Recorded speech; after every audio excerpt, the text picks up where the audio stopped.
Qyteti i Gjakovës është rënditur mëngjesin e sotëm nga një ngjarje e rëndë që ndodhi në pjesën e njohur si Qarshia e Vjetër. Një person është vrarë dhe një tjetër është plagosur rreth orës 5:30 e mëngjesit.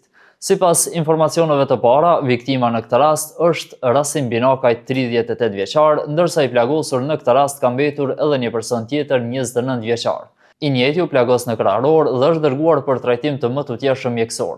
Rastin e ka konfirmuar edhe Sheremet Elezi, zëdhënësi i policisë rajonale të Gjakovës, ku ka thënë ndër të tjera se njësitë përkatëse policore janë përgjigjur menjëherë rastit dhe është njoftuar prokurori i shtetit, i cili po ashtu ka dalë në vendin e ngjarjes. Aktualisht po ndërmerren veprimet e nevojshme hetimore me qëllim të arrestimit të të dyshuarit dhe po ashtu zbardhjes së plotë të rrethanave të rastit, ka thënë zëdhënësi Elezaj. I dyshuari në këtë rast për vrasjen dhe plagosjen e ndodhur në Gjakovë është Nejdet Zymberaj, pronar i kafeterisë My Place. Pas ngjarjes së rëndë, Zymberaj raportohet se është larguar nga vendi i ngjarjes në drejtim të panjohur dhe i njëjti po ashtu po kërkohet nga policia e Kosovës.